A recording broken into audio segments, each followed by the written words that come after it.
Hi, I'm Cameron. I just read comics. I love them. Welcome back to another episode of Cameron Reads Comics. On today's episode, I'm talking about Spectators by Brian K. Vaughan and Niko Henrichon. Wow. For some context into this book and even like how it came to fruition, Brian K. Vaughan, along with so many other writers, joined the Substack and had a Substack newsletter. Along with that came some exclusive content, some exclusive comics. You could subscribe, like paid subscription to this newsletter. Brian K. Vaughan joined because they got, like the way that it was formatted, creators got paid ahead of time in order to pay Niko, his artist, to do whatever they wanted. So that's a big thing about how Brian K. Vaughan creates comics, is he wants his artists to get paid up front. They can't be working for free. You know, comic artists have it tough. That's kind of like how this book actually came to be, and like in this format. It is, here's a trade paperback and like standard size, and here's this one. So if you just go to the bottom, there is a height decrease. This very much looks like an actual like prose novel, is the best way I'd compare it. Brian K. Vaughan, one of my favorite writers of all time. If someone was to say like, hey Cameron, who do you think is the greatest indie comic writer of all time? Brian K. Vaughan is a name I would throw in the ring, you know, with Saga, Why the Last Man, Ex Machina, Pride of Baghdad, and so many more. There's so many more books. Like, We Stand on Guard. I've read everything that he has done. Mostly. He's done so many. He did The Hood for Marvel. I've read like this entire guy's body of work. At least over at Image Comics. Paper Girls. I can just keep going. They'll keep popping. You know, I know what he's written. But for Brian K. Vaughan, he came over like DC, or started at Marvel, then went through DC Vertigo, where he had a really great run, and then obviously landed over at Image Comics, because I think if you're an indie comic creator in the main space, if you're an indie comic creator, like there's not a better deal. He's a huge proponent of his own self-publishing as well, through his own website Panel Syndicate that he did with Marcos Martin, and it's still it's still going. You know, it's a pay what you want comics platform. Anyways, there's a quick little history on Brian K. Vaughan.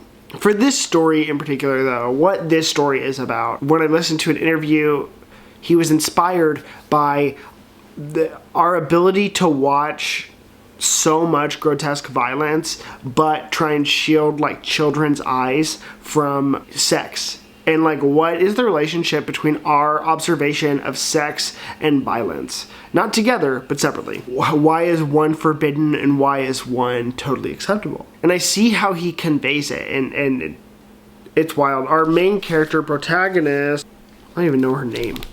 I literally don't even know her name. Val.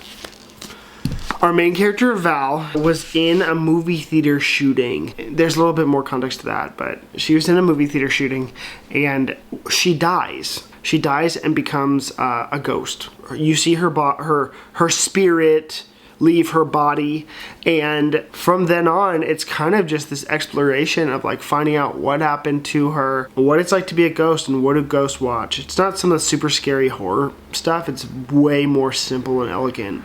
They just have the ability to watch. It's Val going through New York and finding like what's going on, like peering into other people's lives, because you know she was told the dead have no right to privacy. She flips it around, where it's like, okay, well, I'm dead, so the opposite must be true too. The living have no right to privacy, which is really interesting. So she goes back to her old haunts. She explores New York City, and then she does this for probably a decade or two. No, 30 years. 30 years, and it scoots up, and she meets a cowboy named Sam. The way that it works, your ghost self is the halfway point of your entire life. It's what you look like halfway through your life.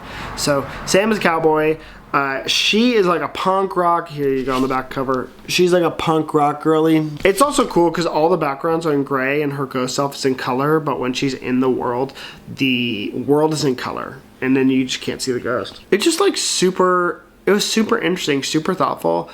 I love the way that Brian K. Vaughan world built. This story is a great example of that. You learn how and why she died. It's a mass shooting and like all these mass casualties, and like figuring out like how that works in the world. It's crazy because simultaneously, while there is this death happening, there is also crazy sexual experiences that she's pursuing, like Largely the story is her and Sam trying to find a threesome happening. She's never participated, always wanted to see one in the flesh. Same thing with Sam, so they're looking for that. They're exploring New York City to do that in the future. Also, due to socio-political climates, the world is kind of ending, and they're watching all of that happen. So while there are these crazy sexual experiences they run into, there's a curtain of crazy radical violence. Just tonally, the exploration, all of that is wild to watch. Niko Henrichon on art is incredible. Brian K. Vaughan really wanted to use a European artist, as they are most likely not to.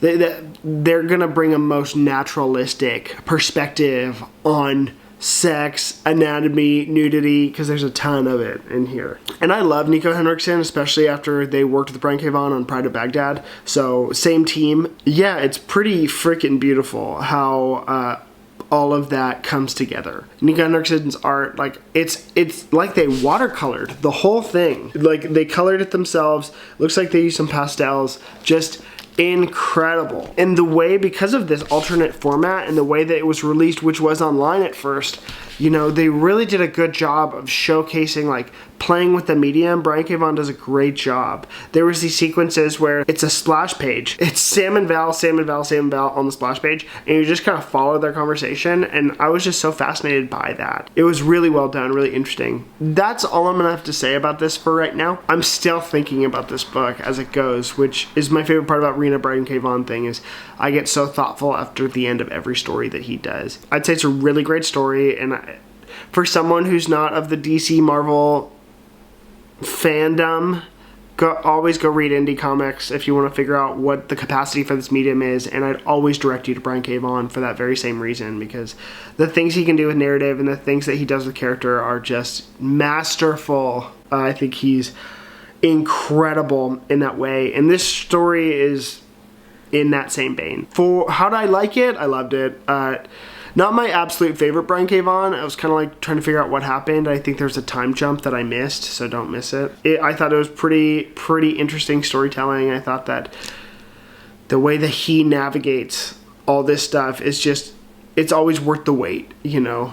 He does do monthly books. I don't read them monthly because I'm like, I just want them straight to the vein, so I trade wait for when it comes to him, because I know he's gonna be okay at the end of the day. I really liked it, but it wasn't my absolute favorite thing he's done. It's probably middle of the road, but that's literally the best place to occupy. For my rating, I'm gonna give this book a 7.6 out of 10.